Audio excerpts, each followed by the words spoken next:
We are so glad to see you, dear viewers, and welcome to a new episode of Culture Flavors. Ramadan edition. I'm your host, Dr. Mohammad Al-Qattan. And I'm your co-host, Eman Marafie. So, Eman, in every episode, you give me, as well as you give the viewers, an advice. What is your advice to our dear viewers? Well, dear viewers, today's advice is a little bit complicated because I know not all of us. It's not only complicated, it's very tough for a lot of people. Yeah, I want you to try to quit smoking because now it's the great time for quitting smoking because you're fasting for a long time of hours.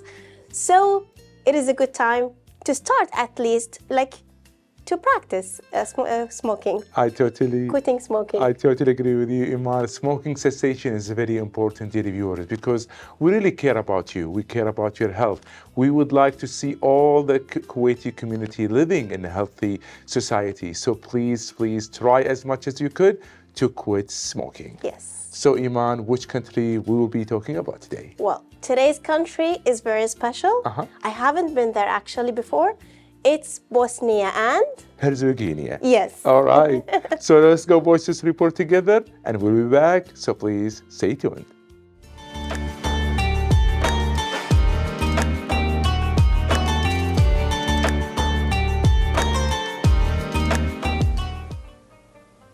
Bosnia and Herzegovina is a southeastern European country located in the Balkans.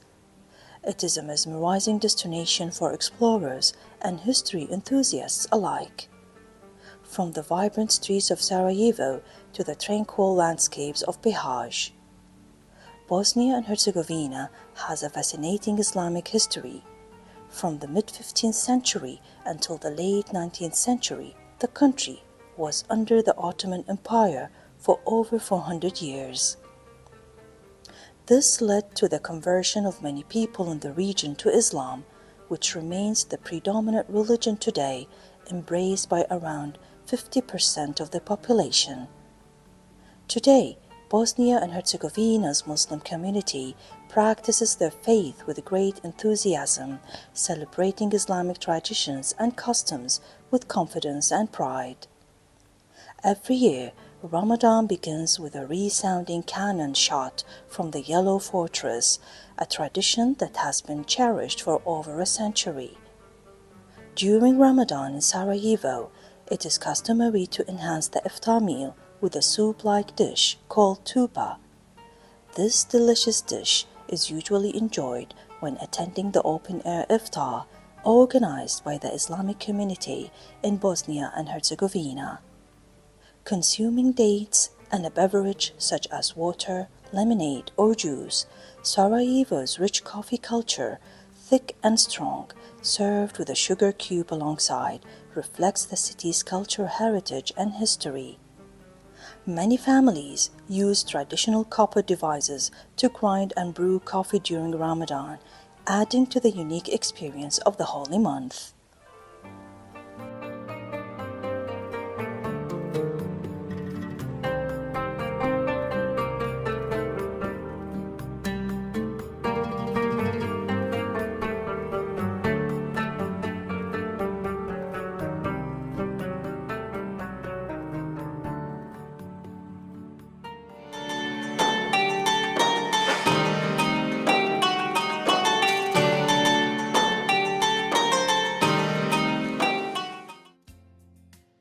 And we're back, dear viewers, after this beautiful report about the country of Bosnia and Herzegovina.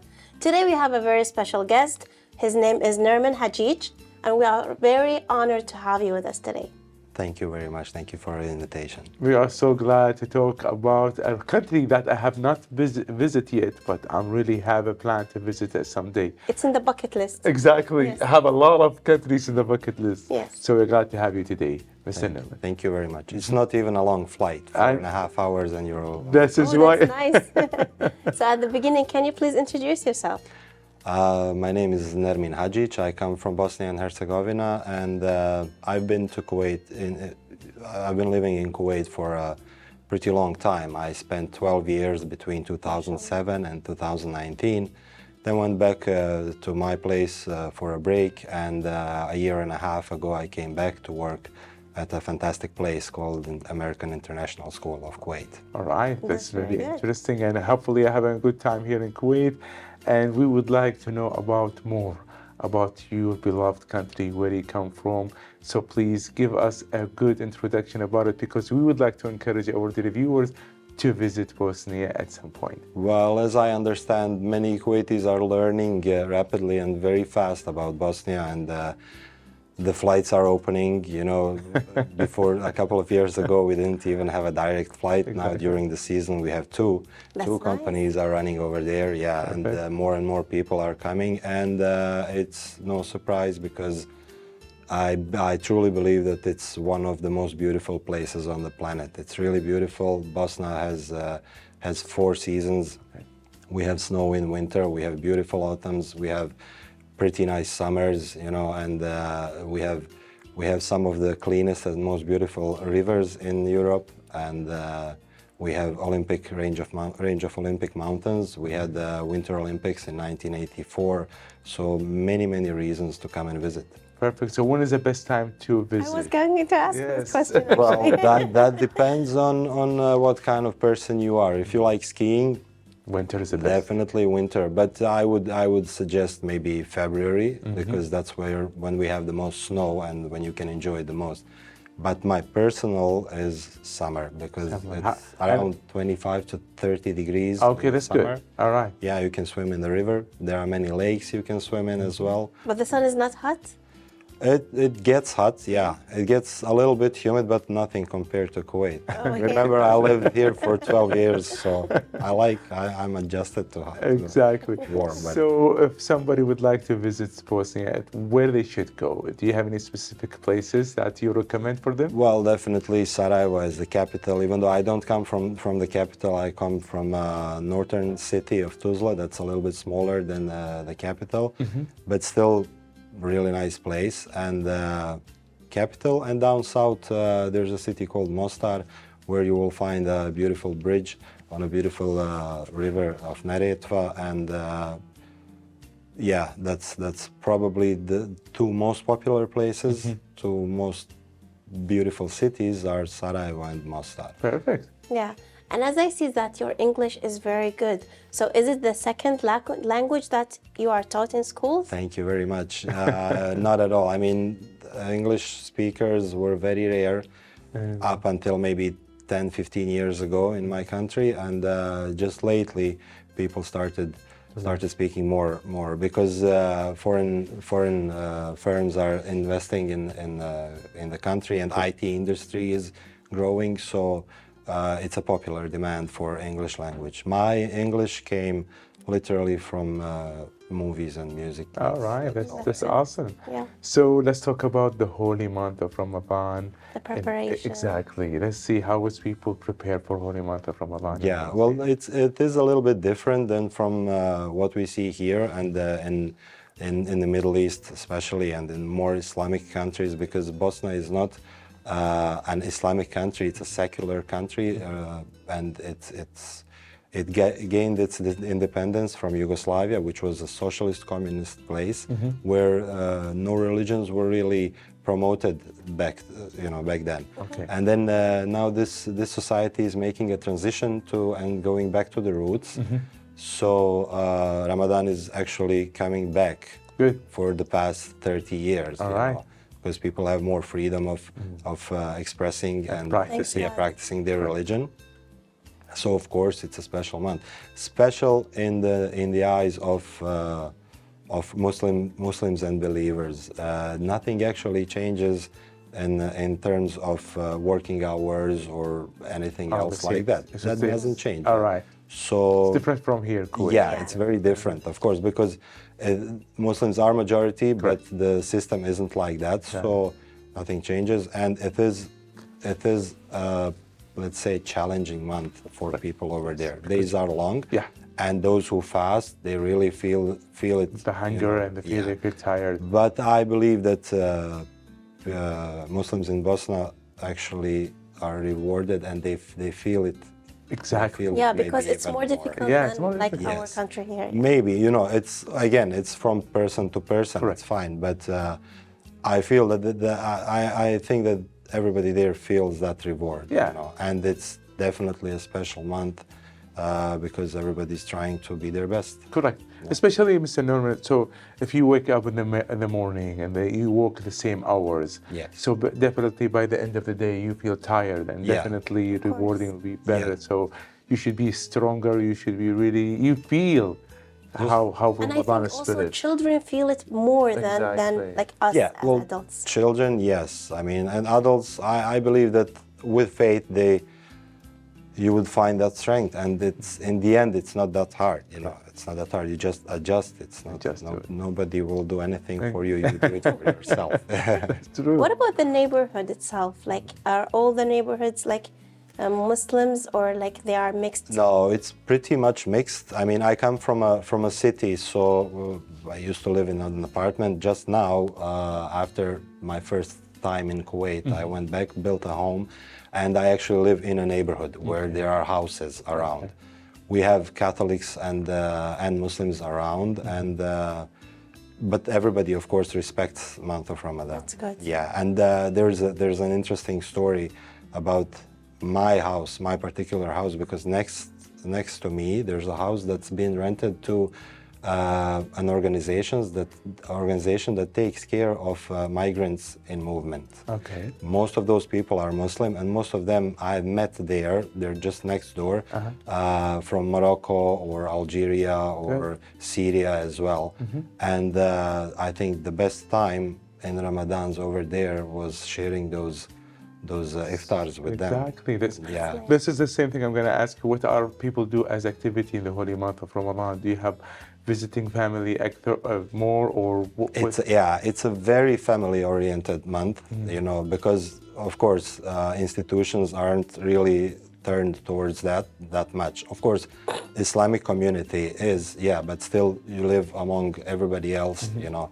So I feel that families come close together, and iftar together is a regular thing over there. That's very interesting. So I would like to know more about the food that you have in Serbia, Bosnia, and what people eat usually during the year or the holy month of Ramadan. Yeah. But before we go deep into that, let's see what Eman she's gonna cook for us today. So Eman, the floor is yours. Well, today's dish is like I've never done here, cooking a soup today. All Today right. we'll be making pumpkin soup, All right. which is made of pumpkins, onions, and I will also do something else. I will tell you what. Then we will add potato, chicken stock. We will just saute the vegetables with olive oil. We have salt, lemon, black pepper, turmeric, and mixed spices. Those are all in here. Because I forgot my pot today, So I'll be doing this in the how pan. could all right. I'm adjusting. All right. You have to adjust what we have, right? Yeah. Perfect. Okay. So along with the soup, because I don't like having only one soup, like only soup. So I will be doing a grilled cheese sandwich. That's So good. it will go like a good mixture together. Perfect. So probably this is a good advice from Eman to you, dear viewers, that you have to adjust yourself and do whatever you want when you have the stuff or not, right? Yeah. So, Mr. Nerman, hopefully you love having a pumpkin soup. Yeah, I do actually. We make it at home. a lot, Perfect. Yeah. That's interesting.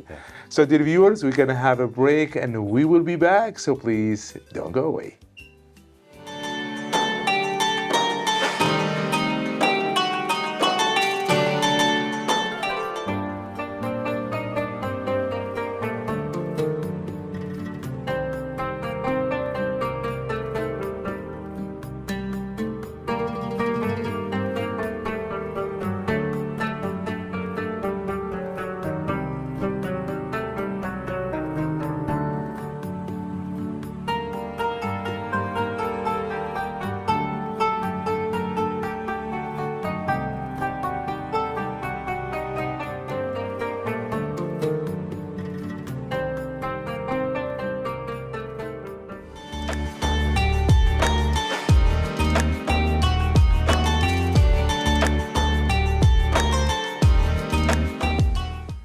And we're back, dear viewers, and with the soup. So we will saute the onions first, and then we will add the potato and the Pumpkin? pumpkins. Yes, I found out that if you freeze your pumpkins and defrost them, Okay. you cook them easier. All So right. this is what I did What today. about the taste? It's going to be It's different? the same. It's the same taste? Yeah, it's the same Okay. actually. So just by the cooking is going to be easy? Yes, All right. it will be less in Good, time. good tip. Yes. So, and then after that, we will put our spices and everything. So, my question is regarding the holy month of Ramadan, what do you prepare? Well, the diet doesn't really change that much. You know, we are back home, we are pretty much meat and vegetable based diet. Nice.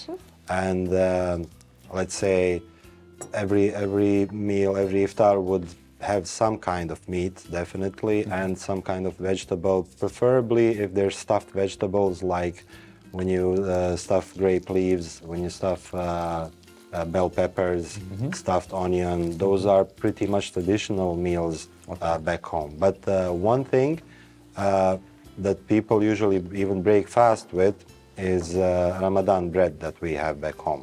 What is that? It's a round bread. Okay. It's pretty much similar to Arabic bread, but a little bit thicker. And in the holy month of Ramadan, bakers, they put some black seed on. Okay. So the streets and the cities have that beautiful smell. Oh, nice. And we call it the smell of Ramadan. And they only made them that way, make them that way during Ramadan. Oh, that is And you will see lines, like just before iftar, you will see long lines in front of bakeries. People waiting for fresh Ramadan bread. Okay, what about Sweden? Do you have any kind of particular Sweets, yeah, well, sweets, usually we go with light sweets, maybe milk-based, you know, something that's not that heavy, because usually the meal is pretty big, you know. People fast for a long time. Correct. Yeah. And we like to have our stomachs full. Correct. That's the way we go.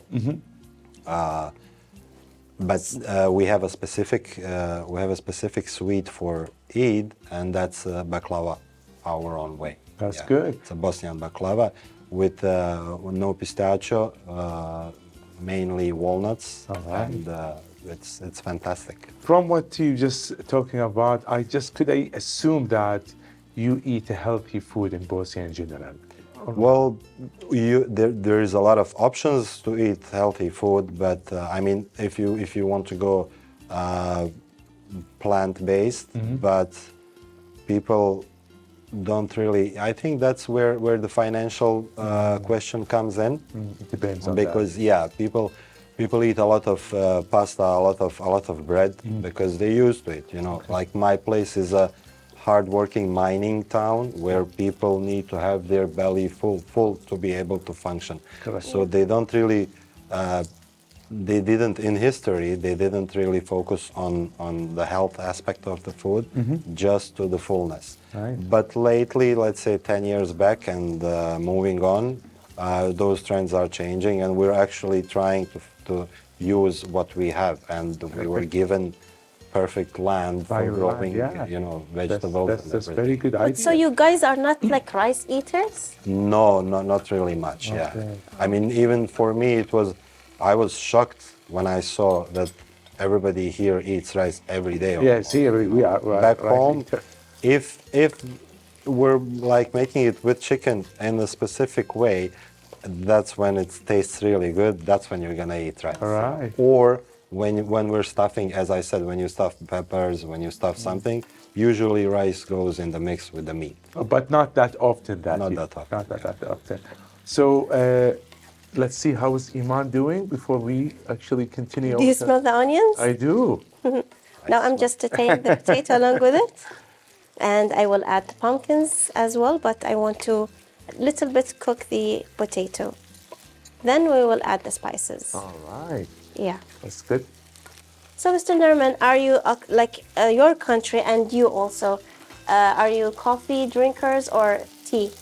I'd call every Bosnian a heavy coffee drinker. We have a specific way of making our coffee. We call it Bosnian coffee, and How do you prepare the coffee? Yeah. well, it's pretty simple. You know, it's you just you have a cup. You put it first. You boil the water, Correct. of course.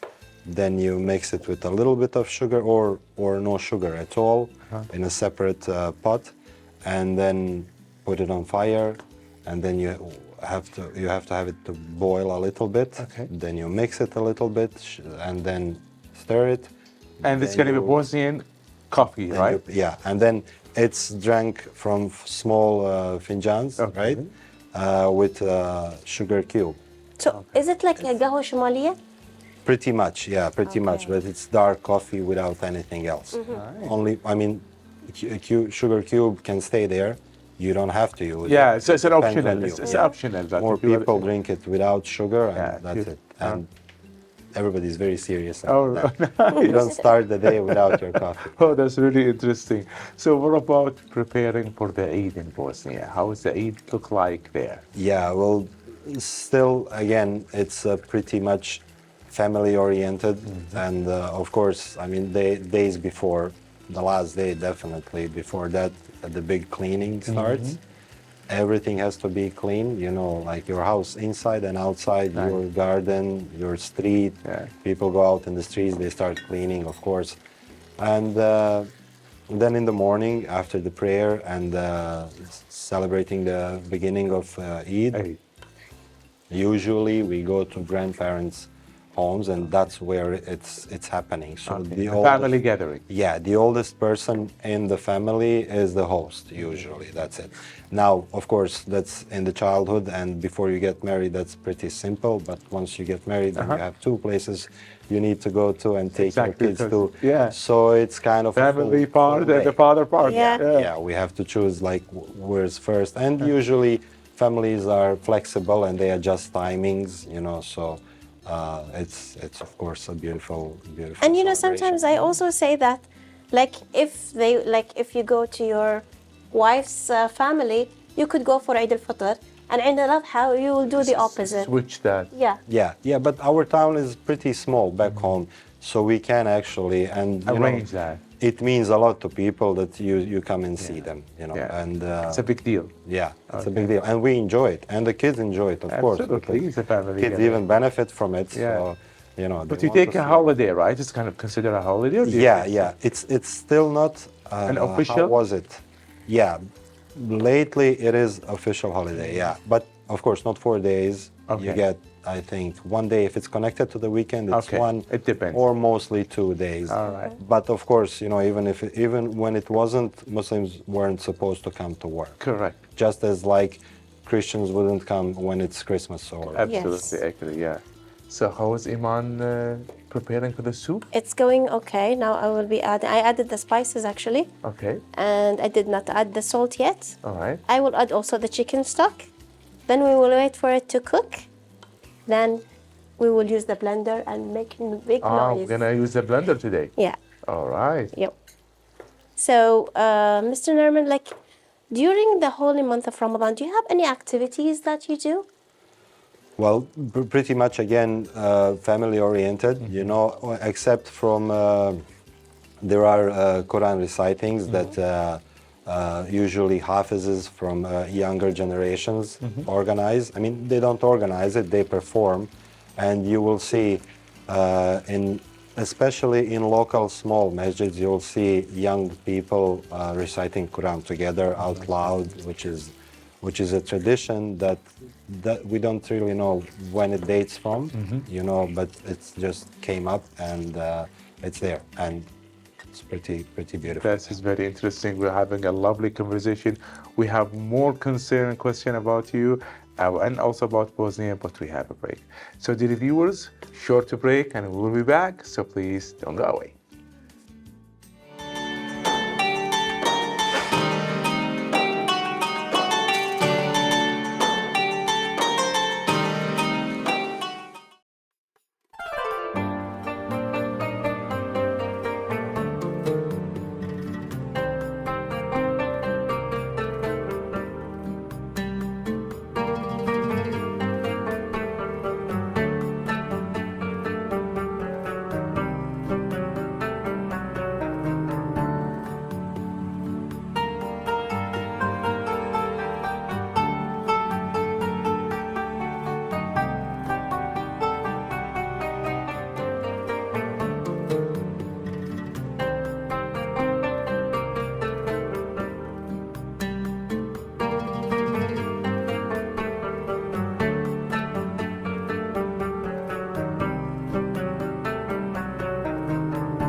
These gold markets witness an increased activity where visitors come to shop for gold, gifts and adornments during the holy month of Ramadan.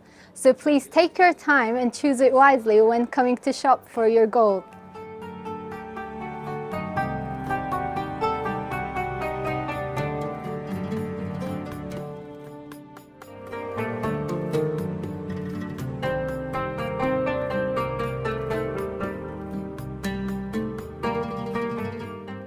I hope you enjoyed this evening. Ramadan Kareem.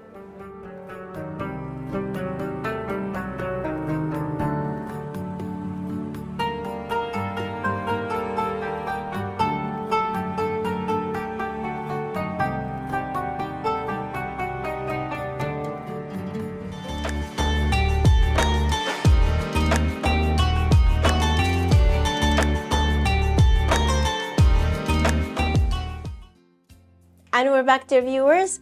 I've blended the soup and now it's ready. Actually, before, I forgot to tell you that I added a little bit of cheese inside it. It would taste so good. And you could also add cream. Nice. This is what I did now. So we're going to tell you if it tastes good or not, right, Mr. Nerman? I think it smells pretty good. Yeah. So for now, before I give you the soup, I will do the sandwiches, which I already buttered on the outside and added the cheese from the inside. So I will grill it a little bit. Okay. It could be eaten like together. Which kind of cheese? It's Kashkawan cheese. Oh, nice. All right. Yeah, it is nice. Okay.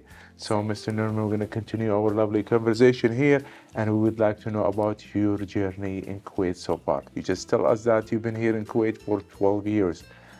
We would like to know how is this experience going with you so far? Yeah, well, this is actually my comeback to Kuwait now. I first came to Kuwait in 2007 as a karate coach for Kuwait Club and spent 5 lovely years there. And then I moved to education where I was teaching at a school for 7 years after that. And I also switched to another Al Nasser club where I was preparing karate competitors. And year 2019 came, I decided, me and my family decided together to go back home. Okay. And we spent 3 years there, and we figured out still that Kuwait is the place to be, and now we're all back here for the last year and a half, We are so planning glad. to stay. We are so glad that you are having a good time here in Kuwait. So, during the holy month of Ramadan, what do you like here most in Kuwait? Well, there is, of course, I do like that everybody kind of calms down a little bit, goes back. Like as an educator in the school, you would know that kids need a lot of attention. Correct. But during Ramadan, their behavior changes, and I felt that, and I really enjoy that. Kids really go in straight way during Ramadan. There is something special about it, Yes. especially in elementary school. I work with little kids, grade 1 and 2, and you can feel a really nice change to that. And another thing that there's a custom here in Kuwait I didn't know about, Girgian. I actually have a interesting story why I like Girgian so much. I was, during our pastime in Kuwait here, my son was three and a half years old, and he was in the hospital. He was waiting for surgery, something, and wasn't feeling his best. We didn't even think about Girgian or anything else at that time. Correct. And it was me and him in the room alone when a group of girls just entered our room, showed up, started singing to cheer him up. They were going around hospitals and cheering the kids up, and it made my day. It was, and I still remembered it. This is I will so never forget touching, that. huh? Yeah. Very interesting. So there's a personal note to that, and that's my favorite. Nice. So what I like about Girgian is that you can hear like you can go with your kids and do the Girgian in like different houses. I feel that it's safe here in Kuwait also.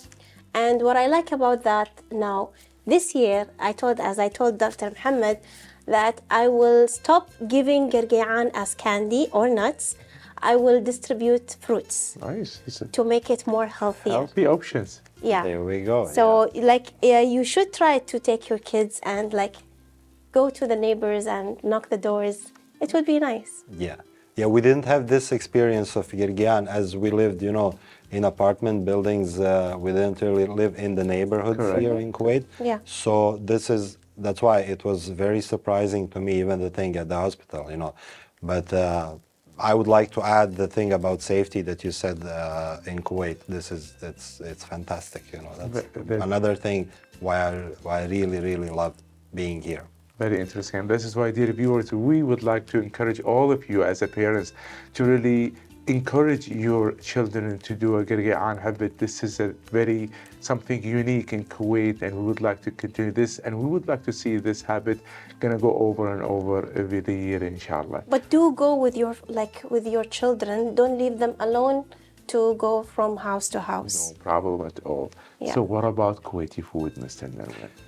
Kuwaiti food, there's a lot of Kuwaiti food. So you just mentioned that people in Bosnia, they don't eat a lot of rice. Yeah. So how did you adjust? Well, to the I'm environment? now used to food here, to rice here.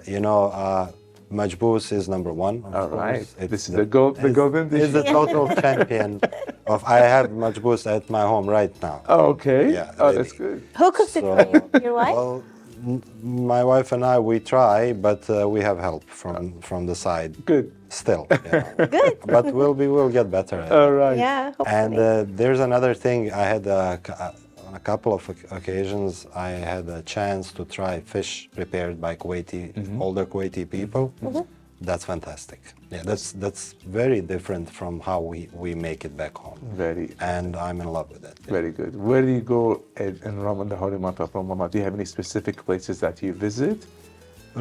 Not really, and it's been a while since we were here during Ramadan. Correct. It's been years, more than 5-6 years that Correct. we spent it here. Correct. So we'll see. Now it's a new experience for us.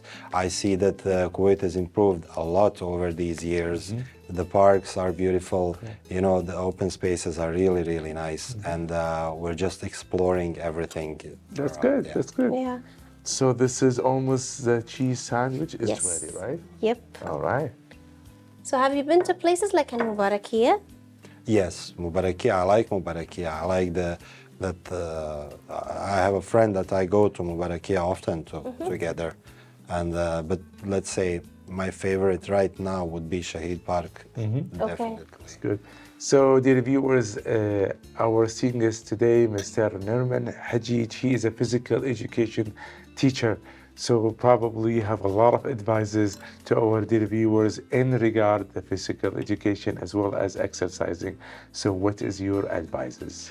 Well, for exercising during Ramadan, Yes. I also have experience here with my karate players before and during Ramadan, and what I found out. This is my personal experience. Yes.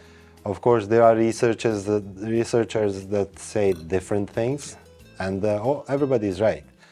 But I believe that exercising lightly before iftar is the key. So recommended. Yes. So you would burn the old fats? Probably, yeah. But I feel that energy levels towards the end of fast are really high, and there's no danger actually in exercising. Of course, if you don't do too much, and it will help you with suppressing the appetite for Eating iftar. more, And yeah. you will not eat too much at the beginning, so it will not be too heavy to your stomach. Okay. That's my personal experience. That's And, good. Like you just said, Mr. Nerman, moderation is the Yes. key. Yeah. So we don't have to eat a lot of food, or we don't have to really restrict our diet. Moderation is the key, as well as you have a really good advice, Mr. Nerman, that we have to exercise light intensity before we break our fast, like walking, cycling, something like that should be easy for us. What about trying Eman's dish today, Mr. Nerman? well, I believe it's a good time to do that, right? let's see. So, I'll Iman, go with the please- soup. Can I go with the soup? Please go ahead. Yeah. So while we're gonna try your food, Iman, please could you tell our dear viewers the ingredients Yes. for your dish today? Regarding the pumpkin soup, I sauteed the onions. And if you want to add garlic, it would be a great touch. But for us, I don't add the garlic. So I added a little bit of potatoes and the pumpkins, and we sauteed them all together. And after that, I added the spices, which are black pepper, salt, and mixed spices. And then we mixed them until they are like well done. I added a little bit of kashkabanji cheese, and then I also added a little bit of cream, and with the salt, with the lemon juice. If you like it too like lemony, you can add more as you like. Brilliant. And then we have this sourdough. I buttered it with butter and then added the cheese also. It would be like, it would taste great. Very good taste. What do you think, Ms. Nermin? This is fantastic. Tastes Thank really you. good, right? Great job. Not good job, great job. Oh, thank you. I'm happy. So, Mr. Nerman, since you are here working with other nationalities and Kuwaitis as well, how do you represent your country in a good way? Yeah, well, of course, I try to do my best at my work and try to leave a fingerprint anywhere I stay and spend time, you know. Yeah. And I pretty much have positive feedback. I'm surrounded by friends that I know for 15 years now, haven't lost one. So I think it's a good place for me, and I believe that if you do your best, wherever you are, that will be appreciated and everybody will recognize it. Yeah, you're right. And absolutely that you could encourage the children to really do more physical activity and exercise more, because that's going to be good for them, for their health, as well as they could grow up as a healthy person. Yes, of course. We have having a really lovely conversation. So good food, lovely conversation. Before we reach the end of this episode, we would like to give our dear viewers any recommendation that you would like to say to them. So please go ahead. Thank you for your time. Well, I can speak from experience when I recommend things, of course. And for this upcoming Ramadan, I would like to recommend everybody to go easy on themselves and spend time with their family, spend time with their kids. I came to understanding that, also money can change everything. It can help a lot. If you have to work too much, just give it up, spend time with your kids. And when you're fasting, you can exercise lightly as well. And when you're breaking your fast, go easy on yourself. And the last one, if you haven't yet, visit Bosnia. You're not gonna regret it. I'm one of them, and hopefully we're gonna visit. We will be there. Most welcome. Yeah, and what I liked about that when you said that spend time with your kids, I really do like that, because those timings, especially the young ones, they are like not having like enough time with their parents because the parents are always busy. Correct. So it's a good month for them to have their parents with them. Definitely. Yes. And I hope everybody can enjoy that. Exactly. Everybody understands that. So thank you so much for being with us, Yes, Mr. thank you so Norman much. Hajjaj, as well as we would like to thank Eman for preparing this dish. You're very welcome. So thank you. Thank you, Iman. Thank you both. It's nice to meet you, and I wish all the best to your audience. So dear viewers, we're going to see you tomorrow with different guests, as well as talking about different country. Until then, be safe. Bye-bye.